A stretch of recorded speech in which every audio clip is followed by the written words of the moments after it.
ಏನಂದ್ರೆ ಚೀನಾದಲ್ಲಿ ದಿನೇ ದಿನೇ ಹೆಚ್ಚಾಗ್ತಾ ಇದೆ ಸಿಂಗಲ್ಗಳ ಸಂಖ್ಯೆ. ಪರದೇಶದ ಹುಡುಗಿಯರ ಮೇಲೆ ಚೀನಿಗಳು ಕಣ್ಣು ಹಾಕ್ತಿದ್ದಾರೆ. ಅದು ಕೂಡ ಬಡ ಹೆಣ್ಣು ಮಕ್ಕಳ ಮೇಲೇನೆ ಚೀನಿ ಸಿಂಗಲ್ಗಳ ಕಣ್ಣು.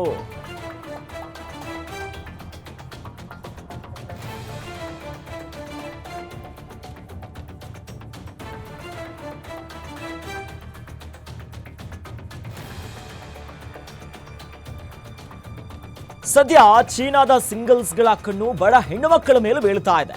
ಬಾಂಗ್ಲಾದೇಶ, ನೇಪಾಳ, ಮಯನ್ಮಾರ್ ಹುಡುಗಿಯರ ಮೇಲೆ ಈಗ ಕಣ್ಣು ಹಾಕ್ತಿದ್ದಾರೆ. ಉತ್ತಮ ಜೀವನವನ್ನ ನೀಡೋದಾಗಿ ಅವರನ್ನ ಈಗ ಅತ್ತ ಸೆಳೆಯುವಂತ ಕೆಲಸ ಮಾಡ್ತಿದ್ದಾರೆ ಚೀನಿಯರು. ಬಾಂಗ್ಲಾದೇಶದಿಂದ ಚೀನಾಗೆ ಸರಬರಾಜು ಮಾಡ್ತಿದ್ದಾರೆ ಹುಡುಗಿಯರನ್ನ. ಇದಕ್ಕೆ ಬಾರ್ಡರ್ ಮ್ಯಾರೇಜ್ ಸ್ಕೀಮ್ ಅನ್ನುವಂತ ಹೆಸರಿಟ್ಟಿದೆ ಚೀನಾ. ಕೇವಲ ಬಾಂಗ್ಲಾ ಅಷ್ಟೇ ಅಲ್ಲ, ನೇಪಾಳ, ಮಯನ್ಮಾರ್ ಇಂದಲೂ ಕೂಡ ಗರ್ಲ್ಸ್ ಸ್ಮಗ್ಲಿಂಗ್ ನಡೀತಾ ಇದೆ.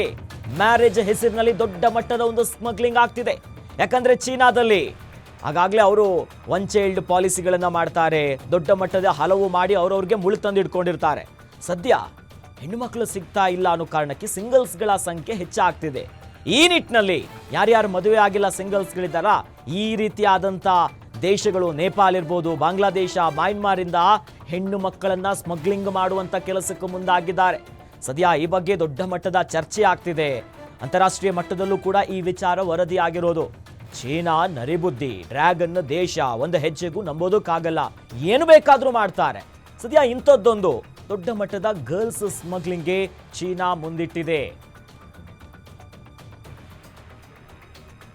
ಸದ್ಯ ಅಂಕಿಅಂಶಗಳನ್ನು ಗಮನಿಸ್ತಾ ಹೋಗೋದಾದ್ರೆ 2020ರಿಂದ 2050ರ ಒಳಗೆ 5 ಕೋಟಿ ಅವಿವಾಹಿತ ಚೀನಿಯರಿದ್ದಾರೆ.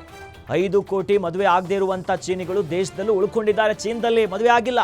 ಹೀಗಂತ ವರದಿ ಮಾಡಿರೋದು ಚೀನಾದ ಒಂದು ಮಾಧ್ಯಮನೇ ವರದಿ ಮಾಡಿರೋದು. ಯಾಕಂದ್ರೆ ಚೀನಾದಲ್ಲಿ ಏನಾಗತ್ತೆ ಇಲ್ಲೋದನ್ನು ಗೊತ್ತಾಗಲ್ಲ. ಬಟ್ ಚೀನಾದ ಒಂದು ಮಾಧ್ಯಮವೇ ಹೇಳಿದೆ, ಇಷ್ಟು ಸಂಖ್ಯೆಯಲ್ಲಿ ಸಿಂಗಲ್ಸ್ಗಳಿದ್ದಾರೆ.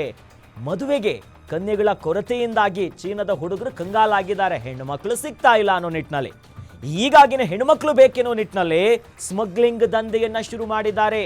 ಇದು ಯಾವುದು ಭಯೋತ್ಪಾದನೆ ಮತ್ತೊಂದು ಮಗದಲ್ಲ, ಅದಕ್ಕಿಂತ ಭೀಕರ ಆಗಿರೋದು ಹೆಣ್ಣು ಮಕ್ಕಳು ಬೇಕೆನ್ನುವಂಥ ಕಾರಣಕ್ಕೆ, ಅದು ಕೂಡ ಬಡ ಹೆಣ್ಣು ಮಕ್ಕಳನ್ನ ಟಾರ್ಗೆಟ್ ಮಾಡಿ ಒಳ್ಳೆ ಲೈಫ್ ನಿಮ್ಗೂ ಕೊಡ್ತೀವಿ ಅನ್ನೋದಾಗಿ ಅವರನ್ನ ಸ್ಮಗ್ಲಿಂಗ್ ಮಾಡುವಂಥ ಕೆಲಸಕ್ಕೆ ಚೀನಾ ಮುಂದಾಗಿದೆ.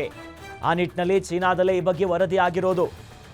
ಹಾಗಾಗಿ ಲಿಂಗ ಅಸಮಾನತೆ ಅನ್ನೋದೇನಿದೆಯಲ್ಲ ದೊಡ್ಡ ಮಟ್ಟದಲ್ಲಿ, ಯಾಕಂದ್ರೆ ಸರಿಯಾಗಿ ಅಲ್ಲಿನ ಪಾಲಿಸಿಗಳೇ ಅವ್ರಿಗೆ ಇಷ್ಟೊಂದು ಮುಳುವನ್ನು ತಂದಿಟ್ಟಿರೋದು ಚೀನಾಕ್ಕೆ. ಈ ನಿಟ್ಟಿನಲ್ಲಿ ದೊಡ್ಡ ಸಂಖ್ಯೆಯಲ್ಲಿ ಸಿಂಗಲ್ಸ್ಗಳು ಹೆಚ್ಚಾಗಿದ್ದಾರೆ.